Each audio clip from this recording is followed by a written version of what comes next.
Eu quero começar convidando você a abrir a Bíblia. Evangelho de João, capítulo 8. Há uns slides, enquanto eles abrem, eu gostaria que fosse projetado aqui. Esse é o nosso tema de hoje. A doutrina bíblica do pecado. E eu quero explicar isso a você antes de começarmos a leitura aqui. Eu sou adventista de berço, 63 anos. E eu confesso que, ao longo desses anos todos, eu nunca fiz um estudo bíblico e nunca dei um estudo bíblico a ninguém sobre a doutrina do pecado.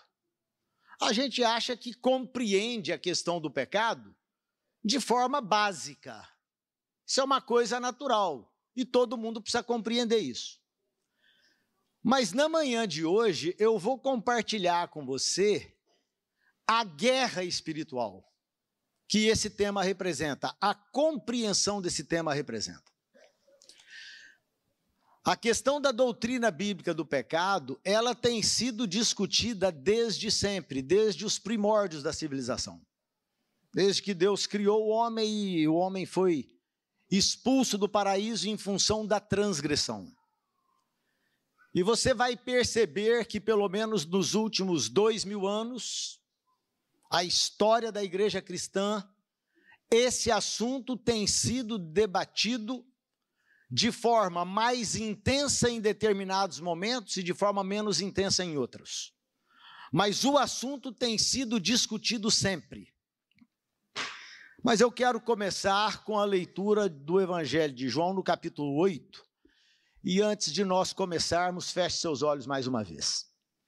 Senhor, nós estamos com a Tua palavra aberta, e quando a Tua palavra está aberta, o Teu poder irrompe, porque o Senhor traz luz e ensino, e é isso que nós queremos.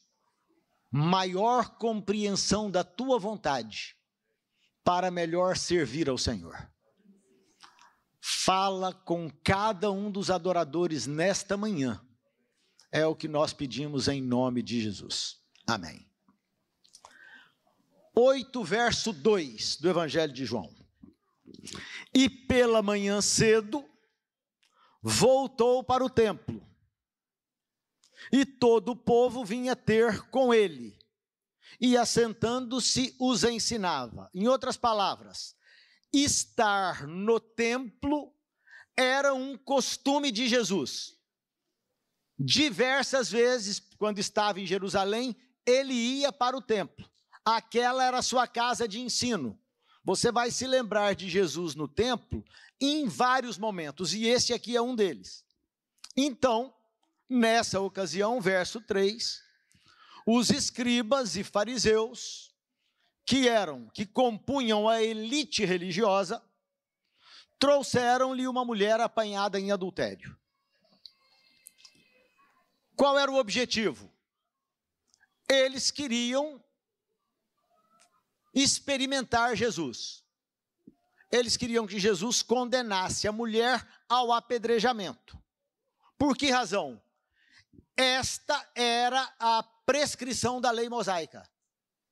Mulheres e homens apanhados em adultério tinham que ser apedrejados até a morte. Mas um elemento estava faltando ali. Havia só a mulher. As pedras estavam nas mãos, prontas para iniciar o golpe. Se Jesus dissesse, eu libero a mulher sem condená-la, ele se colocaria contra os ensinos da nação judaica. Estaria em problemas. Poderia ser imediatamente classificado como um desertor da fé judaica. Por outro lado, se Jesus condena aquela mulher ao apedrejamento e morte, ele estaria com sérios problemas em relação ao Império Romano, que naquele momento dominava os judeus. E quem comandava a legislação de forma superior ao judaísmo de então eram os romanos, era a nação de Roma. Então Jesus não podia fazer uma coisa nem outra, porque senão ele estaria em problemas. E quando eles insistem, Jesus diz o que está no verso 7. Aquele que dentre vós está sem pecado, seja o primeiro que atire uma pedra contra ela. Verso 9. E quando ouviram isso, saíram um, a começar pelos mais velhos até os últimos. Restaram apenas Jesus e a mulher que estava no meio. Endireitando-se, Jesus, e não vendo ninguém mais do que a mulher, disse-lhe: mulher, onde estão aqueles teus acusadores? Ninguém te condenou? E ela disse: ninguém, Senhor. E disse-lhe Jesus: eu também não te condeno. Mas hoje, eu quero me demorar um pouco mais no final desse texto. Quando ele diz assim para ela: vai-te e não peques mais. Uma interrogação, uma indagação. Será que Jesus estava determinando àquela mulher que fosse e tivesse diante de si uma ordem que não poderia ser cumprida? Em outras palavras, Jesus nos propõe missões impossíveis? Ou Jesus é, na verdade, um brincalhão que apenas diz coisas por dizer sem nenhum propósito? Vai, não peques mais, mas não considere o que eu estou falando aqui. Veja, o assunto é de natureza muito grave, e eu quero ler apenas mais um texto aqui, que é o texto de Isaías, capítulo 59, versos 1 e 2, de Isaías 59. E está escrito assim, 59, 1 e 2. Eis que a mão do Senhor não está encolhida, para que não possa salvar, nem o seu ouvido agravado, para não poder ouvir. Mas as vossas iniquidades fazem divisão entre vós e o vosso Deus, e os vossos pecados encobrem o seu rosto de vós, para que não vos ouça. O que está escrito aqui é o seguinte: é que entre o homem e Deus pode ser estabelecido um abismo. E esse abismo se estabelece por causa do pecado. Então veja, se existe alguma coisa no cosmos, no universo inteiro, que pode efetivamente nos afastar de Deus, e isso é o pecado, nós precisamos saber em detalhes o que é o pecado. O que isso significa de fato. E para desafiar vocês a essa compreensão, eu tenho aqui uma pergunta, duas perguntas na verdade. E isso aqui vai extrair de você uma resposta, de acordo com o seu entendimento. Veja, primeira questão: alguém peca porque é pecador? Ou alguém é pecador porque peca? Parece um trocadilho, mas isto não é uma brincadeira. Esta é uma questão séria. A primeira questão: alguém peca porque é pecador? Quem é que acha que essa pergunta é o correto? Nós pecamos porque somos pecadores, é isso? Uma parte da igreja levantou a mão dizendo que sim. Agora, quem acha que é pecador porque peca? Há uma parte maior, mas fica claro que nós temos dúvida em relação a isso. A primeira questão está dizendo o seguinte, que nós apenas pecamos porque o pecado é algo que está inerentemente colocado dentro de nós. Então, a consequência de sermos quem somos e o que somos, nos leva ao pecado. Isso é o que está dito a questão primeira. A questão segunda diz o seguinte, não, o pecado não é algo que é inerente ao ser humano, mas, quando o ser humano, de alguma forma, desobedece a Deus, então ele peca. São duas afirmações completamente contraditórias.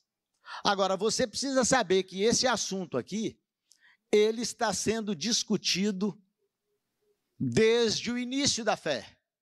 Por exemplo, na fé cristã, houve um momento em que os discípulos fazem uma pergunta, que em última análise, tinha que ver com essa questão. Nós estudamos isso na lição dessa semana.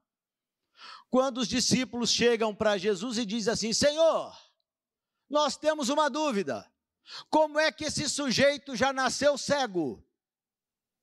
Quem é que causou isso?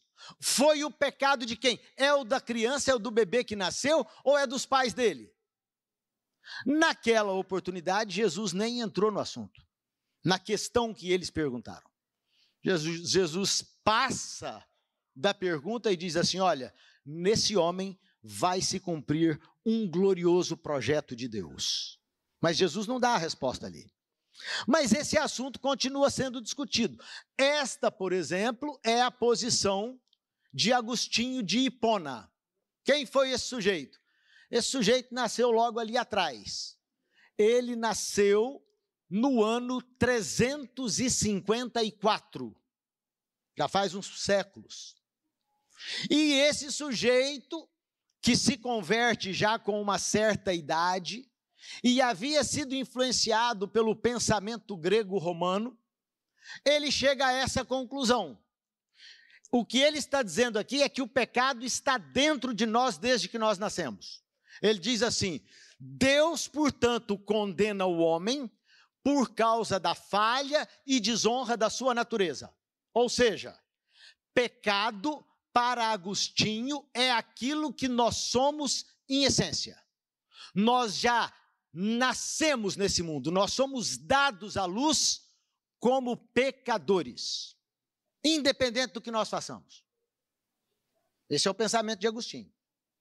E aí você entende por que é que os nossos irmãos católicos batizam bebês.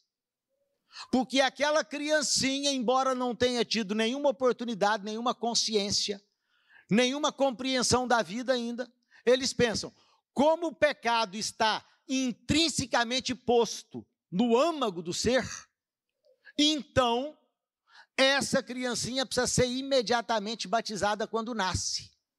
Porque se ela morrer, ela estaria condenada à morte eterna, porque o pecado é algo inseparável dela. Esse era o pensamento dele. Veja, o pensamento de Agostinho colocado de forma mais moderna no Catecismo, de 1998, a página 115. De que maneira o pecado de Adão se tornou o pecado de todos os seus descendentes?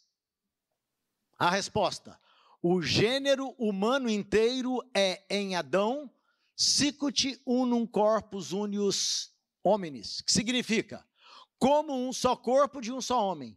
Em virtude desta unidade do gênero humano, todos os homens estão implicados no pecado de Adão. Ou seja, o que esse pensamento diz é que quando Adão pecou, ele contaminou todos os seus descendentes e os condenou à morte eterna. Isso é o que pensava Agostinho, e esse assunto foi disseminado para o mundo cristão inteiro. Quase que a totalidade do mundo cristão pensa em algum nível como Agostinho. Mas já nos seus dias, Agostinho de Hipona, que era uma cidade na África. Ele vai ser confrontado por Pelágio, da Bretanha. Agostinho nasce em 354 e Pelágio nasce em 350, 4 anos antes. E eles vão morrer quase que à mesma idade. Agostinho morre aos 76 e Pelágio morre aos 73. E Pelágio dizia: não, o homem não é pecador porque nasceu com essa característica. O homem só se torna um pecador quando ele comete o seu primeiro erro. A criança não nasce intrinsecamente condenada, desde o seu momento inicial. Então, para saber que posição está certa, que posição está errada, nós precisamos saber o que é pecado à luz da Bíblia. Veja, esse assunto, ele vai continuar sendo discutido. Quando chega a reforma do século XVI, nós continuamos tendo uma guerra teológica sobre esse assunto. Porque você vai tomar, por exemplo, João Calvino, que foi um grande reformador francês, e ele vai ter uma guerra direta com o grande pensador, o grande teólogo holandês, que é Jacob Arminius. Calvino diz: olha, como todo mundo nasce condenado porque o pecado está no âmago do coração, então, para ser possível Deus salvar alguém, só tem um mecanismo. Deus tem que eleger uns poucos aí, e esses poucos vão para o céu independente da vontade deles. Porque Deus vai forçar neles o evangelho de tal maneira que eles serão obrigados a aceitar. Não há outro jeito de ser salvo. E Arminius dizia: não é nada disso. Eu penso é como Pelágio. Então esse assunto se tornou uma guerra dentro do mundo cristão. Mas a Bíblia diz isso. Todo aquele que pratica o pecado também transgride a lei, porque o pecado é a transgressão da lei. Aí, para resolver esse problema, o que eu fiz? Eu pensei assim: só tem um jeito da gente estudar a Bíblia, que é o jeito como a gente ensina a Bíblia para todos aqueles para quem a gente dá um estudo bíblico, que é a ordem que está lá em Isaías 28:10. Um pouco aqui, um pouco ali, porque é mandamento sobre mandamento, regra sobre regra. Não é assim que a gente tem que estudar a Bíblia? Então eu fiz assim, o meu estudo foi: eu vou tomar todos os textos da Bíblia que falam sobre pecado. Foi uma pesquisa exaustiva, eu confesso. Só que eu peguei a minha versão, que é uma João Ferreira de Almeida, revista e atualizada no Brasil. E você sabe que as versões da Bíblia têm nuances, têm variações. Então eu me baseei nessa RA, na revista e atualizada. Só que a Bíblia não foi originalmente escrita em português. Então, as palavras utilizadas lá nos originais grego, aramaico e hebraico, elas eram outras.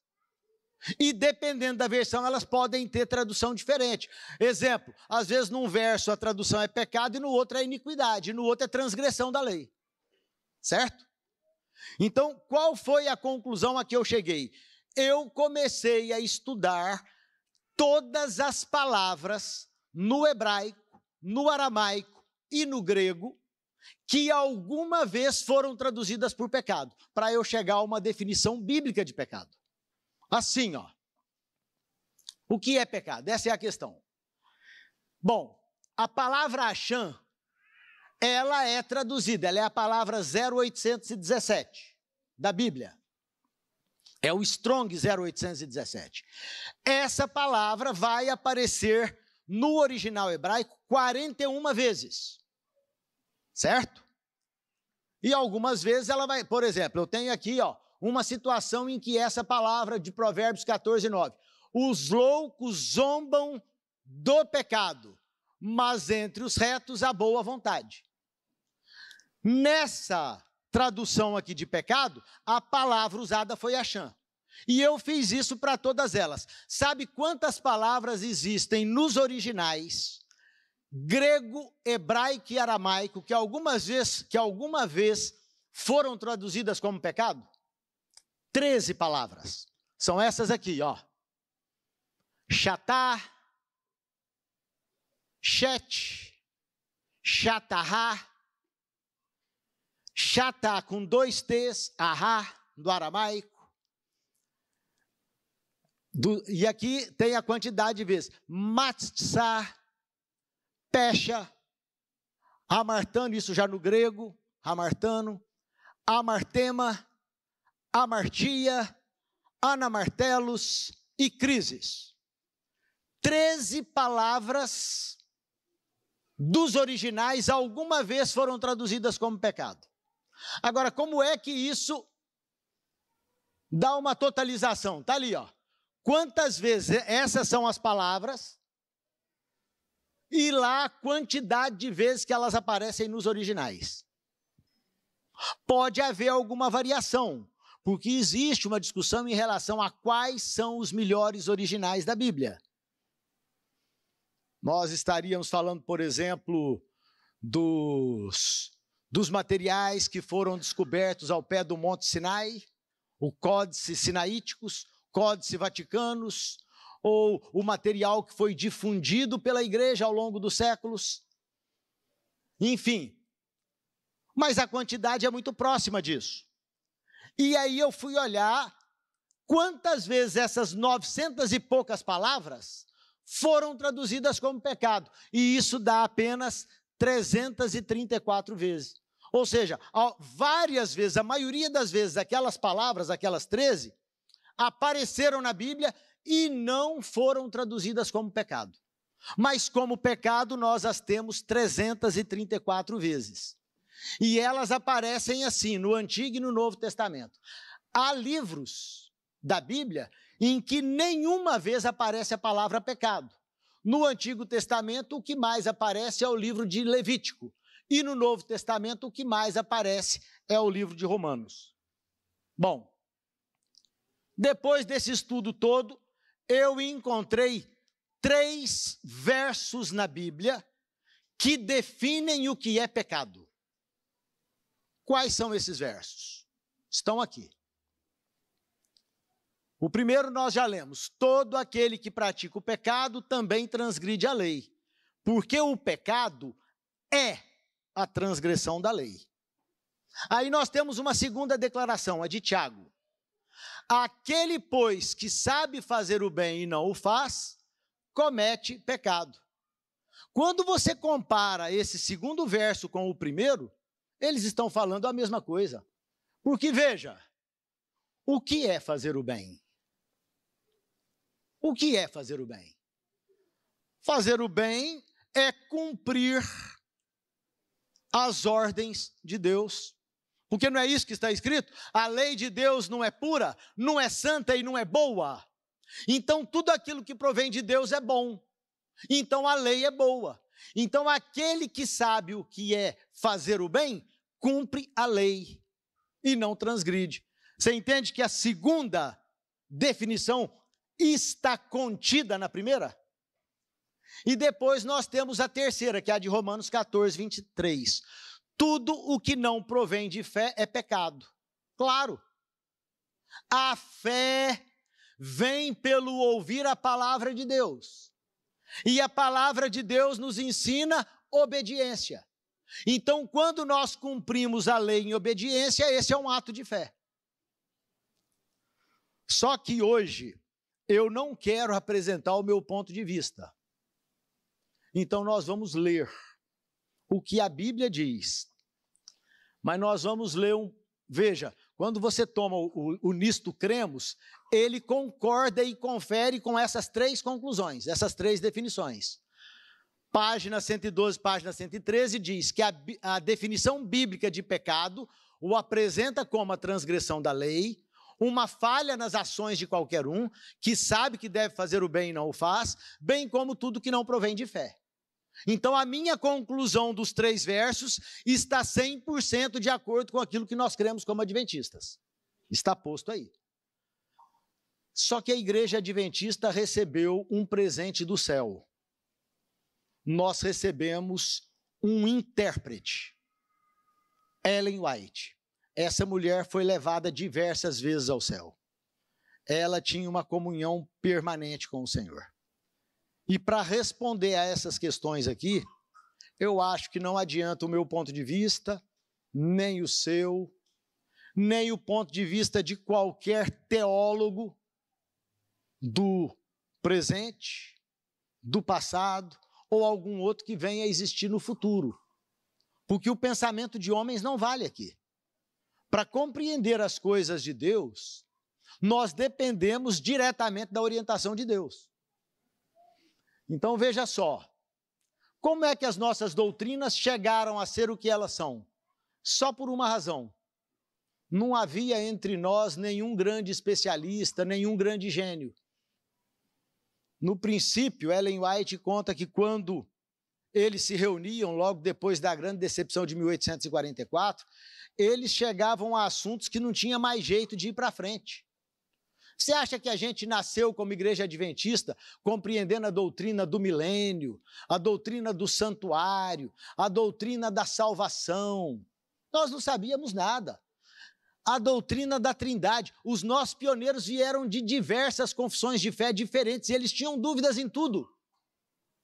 E quando eles se reuniam, diz ela, e passavam às vezes noites e dias inteiros estudando, e chegavam a essas posições em que não tinha como ir para frente, sabe o que acontecia?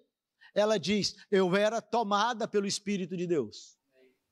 E o Espírito de Deus me explicava em detalhes os textos que estivermos estudando. De tal maneira que nos foram ensinados aspectos da fé que nos levarão desde agora até o tempo em que nós entraremos na cidade de Deus. Mas tem gente hoje que teima em aceitar os testemunhos. Então, para esses, eu trouxe aqui 2 textos apenas. Ela diz assim, fraca e tremente, ergui-me às 3 horas da madrugada para vos escrever. Deus falava por intermédio da argila. Ela está se desqualificando aqui. Ela diz, eu de fato não tenho interesse em nenhum, mas nas cartas que escrevi, nos testemunhos de que sou portadora, apresento-vos aquilo que o Senhor me tem apresentado a mim. Ou seja, a autoria dela não é original, ela não é a autora, ela apenas redige aquilo que Deus mandou escrever. E mais um, para concluir o assunto, tem gente que pode dizer assim, não, mas nem tudo serve, tem vezes que ela dá a opinião dela, a declaração é dela, não é minha. Ela diz assim, ou Deus está ensinando sua igreja, reprovando seus erros e fortalecendo a sua fé, ou não está. Esta obra é de Deus ou não é. Deus nada faz em parceria com Satanás. Meu trabalho traz o selo de Deus ou o do inimigo. Não há meio termo nesta questão. Os testemunhos são do Espírito de Deus ou são do diabo. A decisão é sua. Agora, para explicar a doutrina bíblica do pecado, nós não conseguimos resolver o assunto sozinho. Pelágio, Agostinho, Calvino, Armínio e os teólogos ao longo dos séculos estão brigando com isso. Então nós não vamos resolver o problema se depender de nós. Nós vamos precisar de esclarecimento do céu. E nós temos esse esclarecimento através da pena inspirada, para resolver o assunto. Olha o que ela diz. Ela pega aquelas 3 definições e resume a uma. Ela diz assim, a única definição de pecado encontrada na Bíblia é, o pecado é a transgressão da lei. 1 é pouco, 2 é bom, 3 é demais. Conhecem o ditado? Ela vai dizer isso 3 vezes ou mais. Eu trouxe 3 aqui. De forma diferente. O pecador convicto deve exercer arrependimento para com o Senhor, por causa da transgressão da sua lei, e fé em nosso Senhor Jesus Cristo. O apóstolo nos dá a verdadeira definição de pecado, que é a transgressão da lei. Ela é a única e ela é a verdadeira, ok? E, finalmente, nossa única definição de pecado é a que é dada na palavra de Deus. É quebrantamento da lei. É o efeito de um princípio em conflito com a grande lei do amor, que é o fundamento do governo divino. Sabe onde é que está a grande confusão de pecado? É porque pecado tem duas componentes diferentes. Uma primeira componente é o mal, e a outra é a culpa. Deixa eu te mostrar o que é o mal. Ali tem uma hiena, eu não vou rodar o vídeo, por causa do nosso tempo. Mas depois dessa hiena vem um bando, e elas vão destroçar essa zebra viva até a morte. Pergunta, as hienas têm culpa do que elas estão fazendo? Não, elas são inocentes. Mas essa é uma transgressão da lei. Porque a lei diz que não pode matar. Não matarás.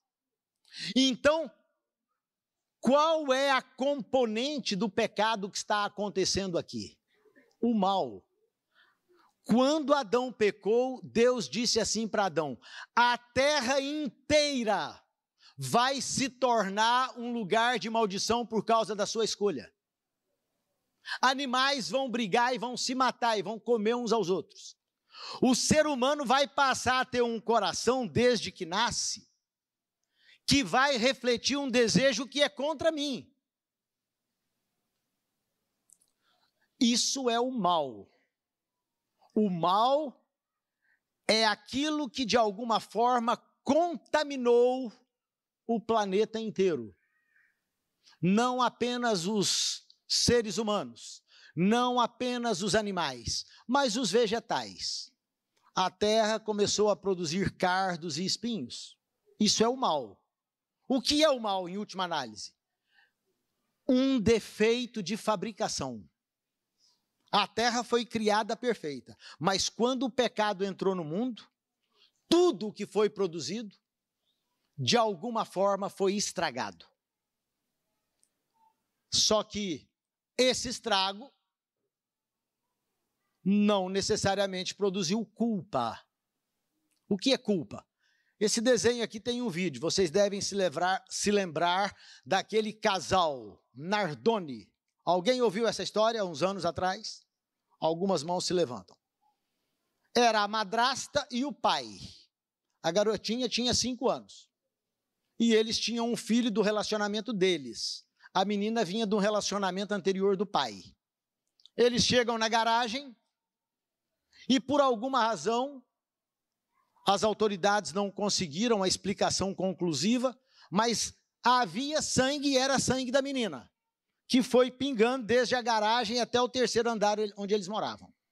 E do 3º andar, eles abriram um buraco na redinha de proteção e jogaram a menina do 3º andar. E depois quiseram simular que havia sido um acidente. Não era, foi assassinato. Isso é mal ou isso é culpa? Aquilo que você faz de forma deliberada. Essas duas componentes estão presentes no pecado. Então veja só, a componente que eu mencionei primeiro, que é o mal, ela tem uma consequência última. Sabe o que é? O sono da morte. Todo mundo que nasce nesse planeta vai acabar dormindo um dia, o sono da morte. Os cemitérios estão cheios desses mortos. O que produz o sono da morte? O mal, por causa desse defeito de fábrica que foi replicado para todos os seres que povoam esse planeta. Agora, qual é a consequência da culpa? A culpa não gera sono da morte. A culpa gera condenação e morte eterna. Mas são 2 elementos que estão presentes no pecado. É por isso que a Bíblia, de forma muito clara, separa as duas coisas. Por exemplo, Ezequiel. a alma que pecar, essa morrerá. O filho não levará a iniquidade do pai, nem o pai levará a iniquidade do filho. A justiça do justo ficará sobre ele, a impiedade do ímpio cairá sobre ele. No reino dos homens, isso é naturalmente compreendido.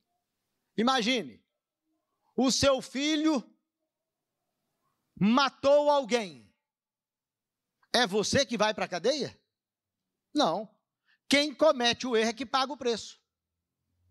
Então, quando Adão pecou lá atrás, ele não pode me condenar à morte eterna. Ele paga o preço dele, eu pago o meu, e cada um de nós pagamos o nosso próprio preço.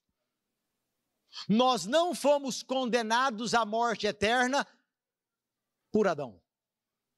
Agora, Adão, de alguma forma, transmitiu o mal para todos nós. Há doenças que são genéticas, câncer, diabetes, tantas outras. Pai pode transmitir para o filho, mas, ou seja, o que é que nós transmitimos para os nossos filhos? Nós transmitimos o mal, mas nós não transmitimos a culpa. A culpa cada um responde por si. Alguns vão dizer assim, não, mas a Bíblia tem alguns textos aí que vão dizer que o pecado é inerente. Será? Vamos tomar esse aqui.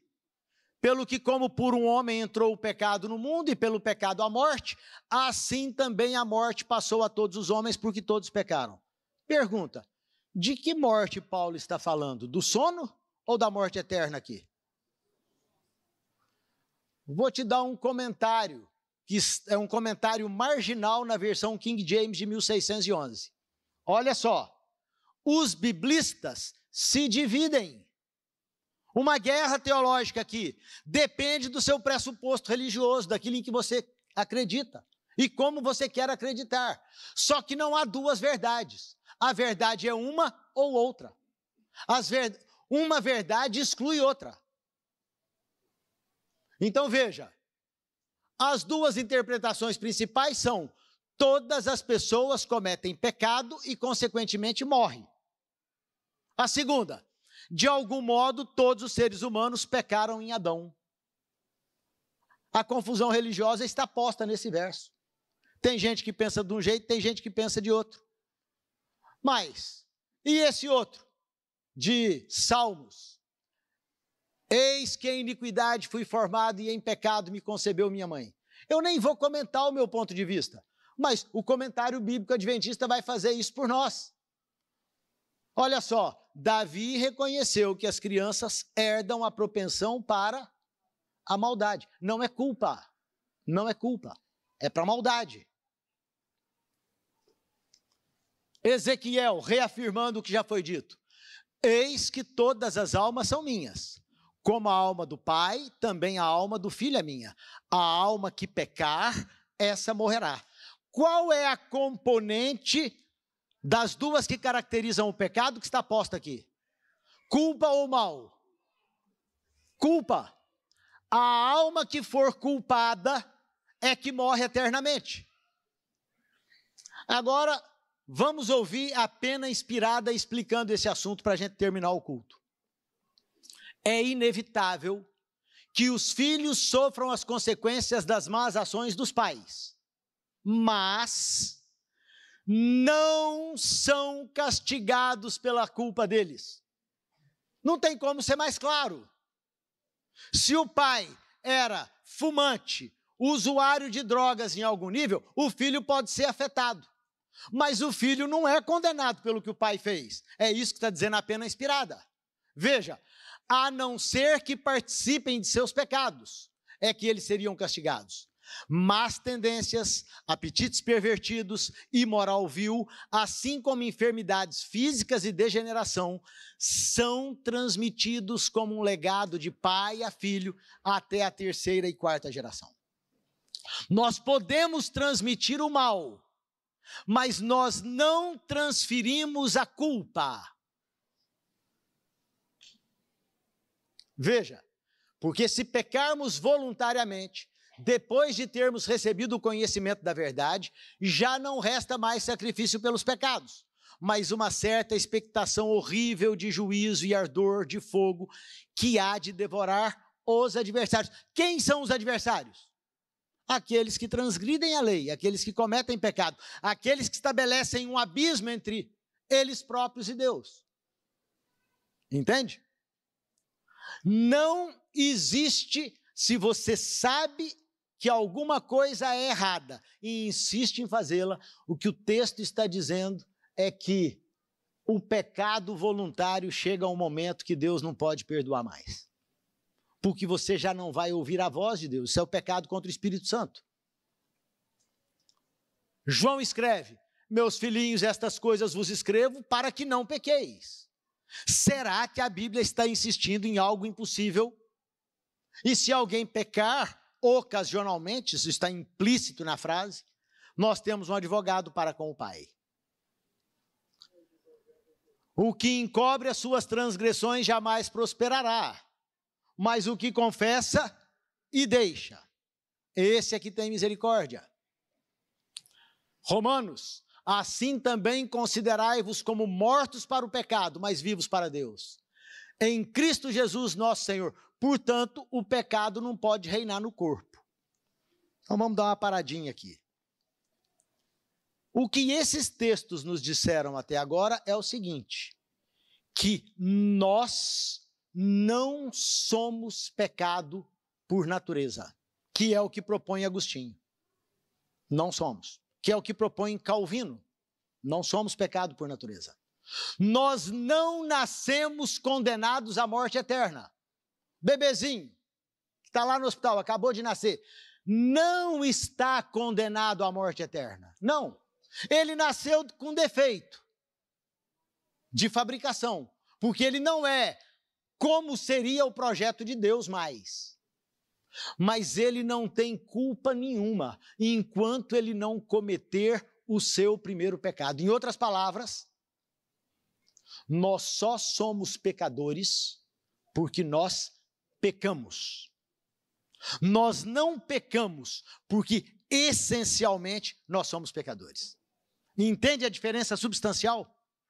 E aqui a compreensão de pecado, ela é como se fosse a base de um edifício. Uma base. Diversas doutrinas da Bíblia vão ser construídas em cima do seu conceito de pecado. Por exemplo, é possível alguém ter vitória sobre o pecado? Se for algo inerente, não. Mas se for apenas o resultado de uma escolha, a resposta é sim. Como é que é o processo de salvação? Deus tem que forçar você a ele, ou é uma escolha em que você resolve fazer uma caminhada cristã e vai crescendo dia a dia como a luz da aurora? Escolha. Pecado é inerente ou é escolha? É escolha. Não há como discutir isso do ponto de vista da Bíblia e do Espírito de profecia.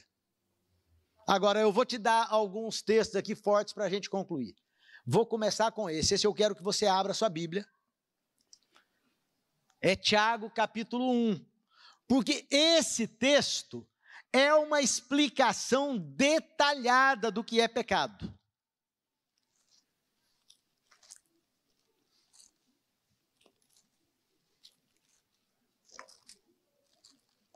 Tiago, capítulo 1, versos 14 e 15. Mas eu vou fazer duas coisas aqui.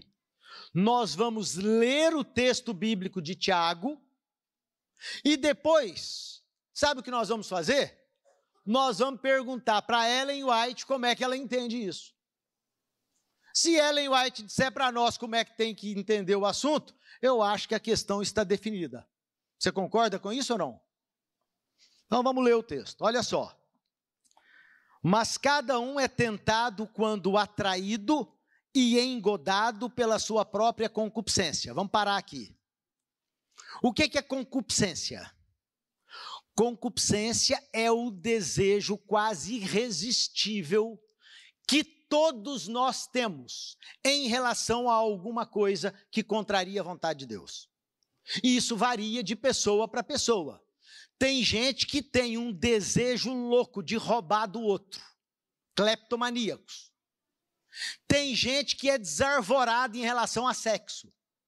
Essa é a paixão da vida. Tem gente que gosta de se sobrepor aos demais. Tem gente que é apaixonado por dinheiro. Tem gente que é suicida. Ou seja, cada um de nós tem uma característica perversa, porque nós somos equipamentos defeituosos. Não estamos condenados por isso. Então, onde é que o diabo vai? Ele tenta a cada um de nós. Sabe onde que ele tenta? Esse covarde, condenado à morte eterna. Sabe onde que ele vai? Ele vai no nosso ponto mais fraco. E ele está estudando cada um de nós. Sabe desde quando? Desde o dia que você nasceu. Deus tem anjos da guarda, mas ele tem demônios para destruir. Então os seus olhares, os momentos em que você franziu a sobrancelha, os momentos em que você colocou os olhos com atenção em alguma coisa, ele está estudando você muito melhor do que todos os psicólogos que existem. Então ele tem uma radiografia acerca de quem é você. Ele sabe quais são as suas perversões mais acariciadas, e conhece as minhas também. E sabe o que ele vai fazer? Ele vai nos entregar a oportunidade, ele vai nos tentar no momento da nossa maior fraqueza. É isso que o texto está dizendo. Nós acabamos de ler, verso 14. Cada um é tentado quando atraído e engodado pela sua própria concupiscência, esse desejo quase insuperável. Olha o verso 15. Depois, um processo. Depois, havendo a concupiscência concebido, então ela dá luz ao pecado. Ou seja, tentação não é pecado. O diabo pode falar o que quiser ao seu ouvido, mas se o seu desejo for contido e aquela paixão não for satisfeita, significa que aquele pecado não nasceu. Mas se ele nascer, você vai no texto e ele diz assim, gera morte. Agora eu quero ver o que Ellen White fala desse texto aqui. Olha só. Um pensamento impuro tolerado, um desejo pecaminoso acariciado, e a pessoa é contaminada e sua integridade comprometida. Quando o diabo bate a porta com a tentação e você começa a flertar com a possibilidade de atender aquele seu desejo. Eu costumo dizer na minha classe o seguinte, ninguém mata na primeira vez que o vizinho estaciona o carro na frente da garagem. Mas dá raiva. Na segunda vez que ele estaciona, o sujeito pensa assim, eu vou matar. Se parar de novo, eu vou matar. Aí, de repente, você pensa, que loucura é essa? Eu matar, vou para a cadeia, vou desfazer minha família. Na quinta vez, quando ele parar de novo, você vai começar a estudar. Se você não cortar o pensamento, você vai começar a pensar como é que você esconde o corpo. O pecado é resultado de um planejamento. O adultério, o roubo, o assassinato, a transgressão do sábado, a desobediência nos dízimos. É resultado de um planejamento. Veja, depois havendo a concupiscência concebida, dá luz ao pecado, e o pecado sendo consumado gera morte. Agora, olha o que ela está dizendo. Se não quisermos cometer pecado, temos de evitar o seu princípio. Cada emoção e desejo tem de ser mantido em sujeição à razão e à consciência. Todo pensamento pecaminoso tem de ser instantaneamente repelido. Aí você diz assim, mas como? Está aí a resposta. Para a câmara de oração, seguidores de Cristo. Quando ele bater a sua porta, experimente isso, querido. Pode ser qualquer pecado. 10, 15 segundos de orações. E aquele pensamento se dissipa. porque ele não tem poder para forçar você. Mas vamos mais, isso é tudo parte de um texto só, já já eu chego no fim. Orem com fé e de todo o coração. Satanás está vigilante para lhes enlaçar os pés. Vocês precisam ter socorro do alto, se querem escapar dos seus ardis. Com fé e oração, todos, alguns, um ou outro, não, todos, podem satisfazer os requisitos do evangelho. Nenhum homem pode ser forçado a transgredir. É preciso primeiro obter seu próprio consentimento. A pessoa tem de propor-se a praticar o ato pecaminoso antes de a paixão poder dominar a razão ou a iniquidade triunfar sobre a consciência. Então isso é escolha. Veja, a tentação, por forte que seja, nunca é desculpa para o pecado. Clama ao Senhor se você está sendo tentado. Basta lançar-se desamparado e indigno sobre Jesus e reclamar-lhe a promessa. O Senhor ouvirá, Ele sabe quão fortes são as inclinações do coração natural e ajudará em cada ocasião de tentação. Mais que isso, olha que coisa séria. Há pensamentos e sentimentos sugeridos e despertados por Satanás, os quais molestam mesmo o melhor dos homens. Você sabe as coisas que às vezes passam pela cabeça. Eu sei. Coisas absurdas, diz, o que é que eu estou pensando? Que loucura é essa? Veja, mas se eles não são acalentados, se são repelidos como odiosos, a alma não se mancha com culpa. A culpa só acontece quando a lei é transgredida. Não é porque você nasceu cego. Não é porque você nasceu manco de uma perna que você vai ser condenado à morte eterna. É quando você transgride a lei. Porque a única definição de pecado é transgressão da lei.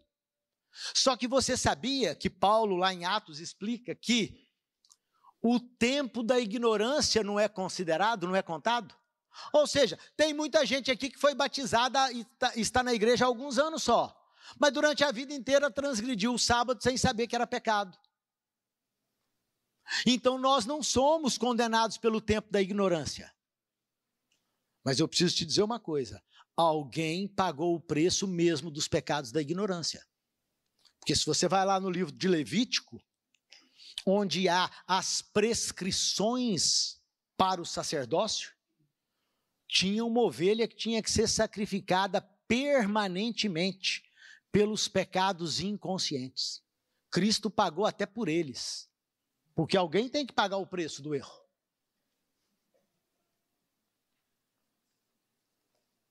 A religião pura tem que ver com a vontade. Olha que coisa séria isso.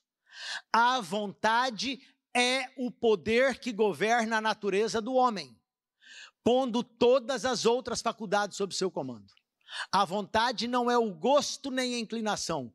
A vontade é o poder que decide, o qual atua nos filhos dos homens para a obediência a Deus ou para a desobediência. À vontade. Você obedece ou transgride de acordo com a sua vontade. Você sabe que frequentar determinados lugares é errado. Você frequenta a si mesmo? A decisão é sua, é a sua vontade que governa você. Ninguém está te obrigando a ir. Ninguém está te obrigando a usar determinadas coisas, determinadas substâncias, determinadas roupas, viver de determinada maneira. Não. Tudo é resultado da sua vontade, porque é você que é o arquiteto do seu próprio destino. A tentação mais forte não pode desculpar o pecado. Por maior que seja a pressão exercida sobre a alma, a transgressão é o nosso próprio ato. Não está no poder da terra, nem do inferno, compelir alguém a fazer o mal. Ninguém. Veja, Satanás ataca-nos em nossos pontos fracos, ele é um covarde, mas não é o caso de sermos vencidos. Por mais severo ou inesperado que seja o ataque, Deus nos proveu auxílio e não bata no peito, achando que você pode. Porque a salvação não é para a sua glória, não é para você se gloriar e se achar melhor que os outros. Ah, eu consigo, e ele não consegue, não. A força vem do Senhor. A força vem do Senhor. Para quem? Para quem quer. Veja, há muitos, olha que coisa séria aqui, há muitos que murmuram contra Deus em seus corações e eles dizem: nós herdamos a natureza caída. A natureza caída de Adão e, portanto, nós não somos responsáveis por nossas imperfeições naturais. Eles criticam os requisitos de Deus e reclamam que Ele exige o que eles não têm poder para dar. Já viu gente assim?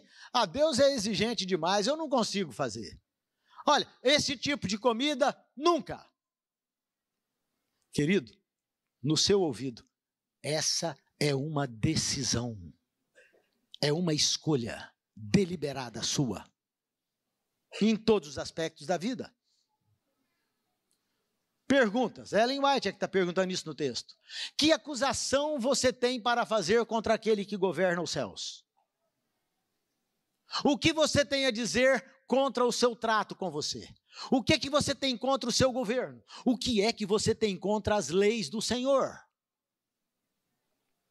Se você tem alguma desculpa a oferecer por sua negligência em cumprir as condições nas quais sua salvação se baseia, agora torne-as conhecidas. Se você tem alguma desculpa para o pecado, para a impenitência, para a cobiça ou para a sensualidade, você tem permissão para dar as suas razões. Mas em sua condição caída, Deus diz: eu não enviei ajuda? Sim, enviei meu filho, que era igual a mim, para que ele pudesse viver um exemplo na terra e morrer pelas transgressões do homem, para que você não cometesse erros ou falhas na obtenção da vida eterna. Ou seja, eu mandei um exemplo. Você acha que é injusto com você? Foi muito pior com o meu próprio filho. Ninguém jamais foi tentado como ele. Ele era o grande esteio do universo todo. E ele foi tentado e hostilizado como nenhum outro. À medida em que vemos a condição da humanidade hoje, levanta-se na mente de alguns a questão: é o homem por natureza totalmente e completamente depravado? Ele está arruinado e sem esperança, como propõe João Calvino? Como propõe Agostinho de Hipona? Não, não está. Nós não somos condenados à morte porque nascemos nesse mundo. Defeituosos, é verdade, mas não culpados. O Senhor Jesus deixou as cortes reais e, tomando a nossa natureza humana, viveu uma vida como cada homem pode viver, se seguir o seu exemplo. Como é que Jesus conseguiu vencer as tentações? Não é porque ele era a divindade? Não, ele era como você e eu. Agora, como é que ele fez para vencer? Noites inteiras em oração. Você quer ser vitorioso sobre o pecado? Na luta da vida? Tenha comunhão mais intensa com o Senhor. É isso que está escrito, irmãos. Não tem como apagar, porque está escrito. Veja, nós podemos viver vida perfeita neste mundo, que seja um modelo de justiça, e vencer como Cristo, que nos tem dado exemplo em sua vida, revelando o que a humanidade pode conquistar, como ele, o grande padrão, conquistou. Os homens se venderam ao inimigo da justiça. Cristo veio ao nosso mundo para viver como exemplo aquilo que a humanidade deve viver, como condição para garantirem a recompensa celestial. Os homens não podem resgatar-se a si mesmos, deles mesmos nada podem fazer de bom, mas há um caminho de escape. Quando o homem pecou, Cristo se ofereceu para ser seu substituto e garantidor, a fim de proporcionar um meio pelo qual a raça culpada pudesse retornar à lealdade. Cristo tomou a humanidade e passou pela vereda onde Adão tropeçou e caiu.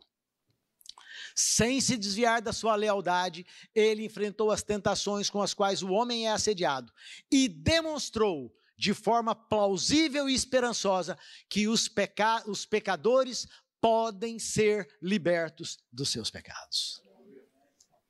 Porque ele venceu, ele provou para o universo inteiro que todas as acusações do diabo eram uma balela. A gente só precisa entender isso aqui. Tem gente que tem a maior dificuldade de entender como é que Cristo pode ser igual a gente. O cérebro de Cristo é igual ao nosso. Nada mudou. Mas por que a Bíblia diz que ele só era semelhante? É porque, veja só, vamos ver se isso aqui funciona. Acho que vai funcionar. Muito fraco. Bom, vamos pegar aquele cérebro de cima. Nós temos duas partes no cérebro. Nós temos uma parte superior e temos uma parte inferior. A parte inferior controla os nossos impulsos carnais. E a parte superior controla os nossos impulsos espirituais. Uma criancinha com 2 ou 3 anos de idade, embora seja inocente, ela comete pecado. Quando? Quando ela toma o brinquedo da mãozinha da outra criança. Isso é pecado. Porque nós não podemos ser egoístas. Então ela cometeu um pecado inconsciente. Quando nós cometemos o primeiro pecado, você sabe o que você faz? Você, na verdade, dispara o gatilho. E aí uma mente carnal vai começar a conduzir você ao longo da vida. Uma mente carnal. Uma mente carnal, ela só passa a atuar a partir do momento que você comete o seu primeiro pecado. A criancinha cometeu inocente e cometeu outro e outro e outro. Ela vai se tornar um pecador, porque cometeu pecados. Daqui a pouco esses pecados passam a ser conscientes. Cristo, ao nascer nesse mundo, ele nasceu batizado pelo Espírito Santo. Não é assim? Não foi isso que o anjo disse para Maria? Que o poder do Altíssimo te cobrirá, portanto aquele ser que vai nascer de ti vai ser um ente santo? O Espírito conduziu Jesus. A partir de que momento o Espírito começa a conduzir você e eu? Quando nós somos batizados aqui, ó. Nós nos tornamos novas criaturas. Então o Espírito de Deus vai começar a conduzir, claro, se você permitir a sua vida, pelo seu lobo frontal. Então, quando você se permite guiar pelo Espírito, você vai desenvolver essa parte de baixo aqui, ó. Você vai ter uma mente espiritual. Cristo teve mente espiritual o tempo inteiro, porque ele sempre foi conduzido pelo Espírito. É só essa a diferença. A formação era idêntica. Ele também veio com defeito de fabricação 4.000 anos depois. Só que ele nunca permitiu que um único pecado acontecesse. Como esse gatilho não disparou, ele nunca desenvolveu uma mente carnal. Ele sempre teve uma mente espiritual. Eu teria muita coisa ainda para a gente ler. Talvez essa aqui, só um pedacinho que eu acho importante. O Senhor agora exige que todo filho e filha de Adão, pela fé em Jesus Cristo, o sirva na natureza humana que agora possuímos. Sério isso. Nenhum de nós jamais receberá o selo de Deus enquanto o caráter tiver uma nódoa, uma mácula sequer, enquanto tiver pecado. Cumpre-nos remediar os defeitos de caráter e purificar de toda contaminação o templo da alma. Os que esperam contemplar uma transformação mágica em seu caráter, sem resoluto esforço de sua parte para vencer o pecado, serão decepcionados. É um exercício, você se lembra de Paulo? Eu esmurro o meu corpo e o reduzo à escravidão, para que, tendo anunciado o evangelho a tantos, não seja eu mesmo um perdedor.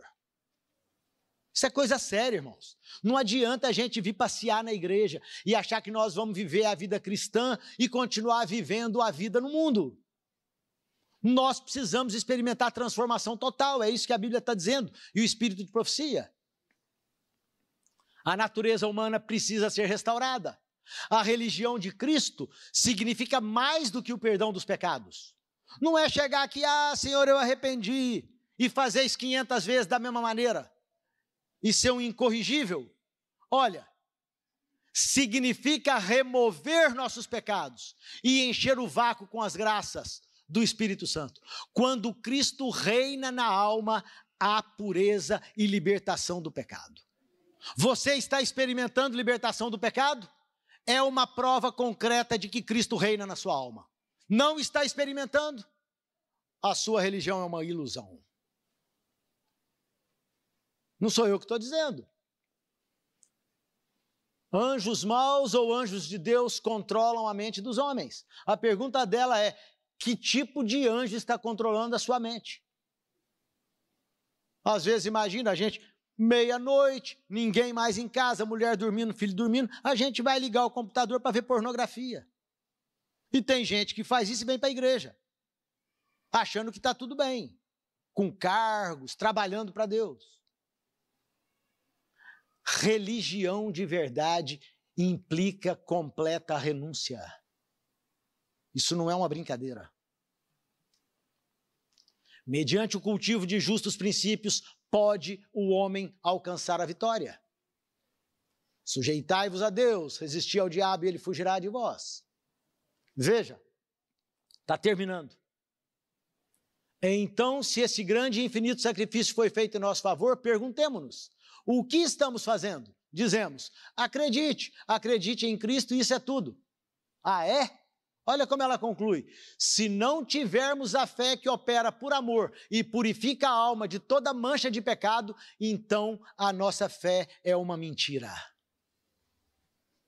Cristo não é ministro do pecado. Ele não vai levar para o céu um monte de pecadores. Não, porque se ele pudesse levar um único pecador, por que ele não levaria todos? Já que ele não escolhe ninguém. Não há acepção de pessoas. Então ele só vai levar para o céu quem for completamente transformado nessa terra. A culpa não é de Adão. O problema não está lá atrás. Você não se torna pecador quando você é tentado. Você comete pecado quando você quebra a lei. E a lei é muito ampla, você sabe disso. Quer comais, quer bebais ou qualquer outra coisa, tudo tem que ser para a glória de Deus. Último slide. Cristo em vós é que é a esperança da glória. O que nós concluímos aqui nesse estudo? Pecado é a transgressão das leis divinas. Os homens não são pecadores por nascimento. Os homens tornam-se pecadores quando pecam. Natureza pecaminosa é o mesmo que natureza carnal. O novo nascimento deve ser o início da restauração. Os justos avançam em fé e obras pelo poder de Deus. A vitória de Cristo possibilitou a vitória do homem. O Espírito Santo, graças a Deus, é quem pode transformar o homem. Os salvos serão os que escolheram obedecer a Deus. E, finalmente, haverá um remanescente fiel. Uma geração, veja, pecado, tem muita gente dizendo dos púlpitos por aí que nós vamos continuar pecando até a segunda vinda de Jesus. Sabe por que eles afirmam isso? Porque eles pensam na doutrina de Agostinho e de Calvino. E defendem isso, alguns até dos nossos púlpitos. Estranhamente. Isso representa uma ruptura com a verdadeira teologia adventista. Você já deve ter ouvido isso por aí. E aí eles não acreditam que Deus tem poder para te fazer vitorioso sobre o pecado. Em outras palavras, o que eles dizem é o seguinte: o pecado é mais poderoso do que Deus. Porque Deus não pode eliminar o pecado da sua vida se você quiser. Pode ou não? Claro que pode. Veja, havia o fumante, havia o adúltero, havia o assassino, que ouviu uma vez o evangelho e ele rompeu com essa vida. Paulo era um assassino, orgulhoso, obstinado. Mas esse homem foi vencido pelo poder do Evangelho, que é o amor de Deus que transforma o homem. Até que depois de uma caminhada de fé, ele declarou: já não vivo mais eu, mas tem alguém agora que comanda a minha vida, em cada pensamento, em cada palavra, em cada ação. Irmãos, eu quero concluir e dizer a você o seguinte: fazer um sermão discutindo um tema teológico é árido, é difícil de fazer. Normalmente eu não gosto de fazer sermões assim. Mas eu entendi que a igreja estava precisando desses esclarecimentos. Porque Jesus Cristo não está propondo absurdos nem impossibilidades. Quando ele se virou para aquela moça e disse: vai e não peques mais, ele estava falando com ela uma coisa séria. Ele estava propondo a ela que ela passasse a viver uma comunhão com os céus, que fosse maior, mais profunda, mais larga, mais poderosa, mais significativa do que qualquer outro aspecto da vida. E isso pode acontecer com você, e isso pode acontecer comigo. E aqueles que serão selados, unicamente, serão aqueles que nesse tempo presente estão buscando libertação do pecado. A Bíblia diz nas seguintes palavras: eles estão chorando entre o alpendre e o altar, esperando a purificação que vem do Senhor. Deus nos habilite para essa graça. Vamos nos colocar de joelhos e terminar com uma oração?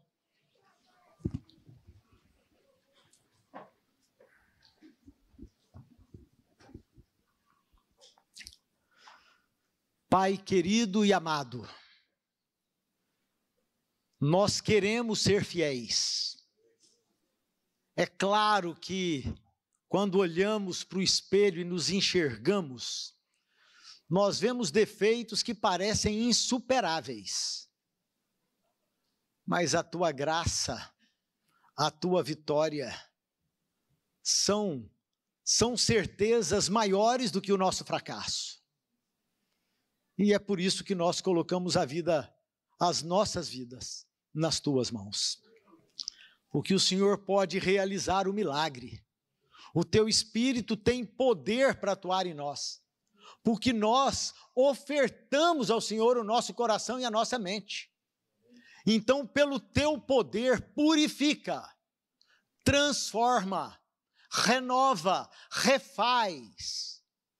Nós queremos ser novas criaturas, porque o Senhor vivendo em nós é que é a nossa esperança de glória eterna.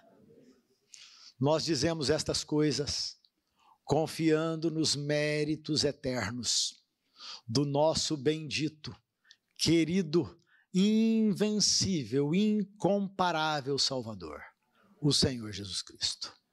Amém, Pai. Amém.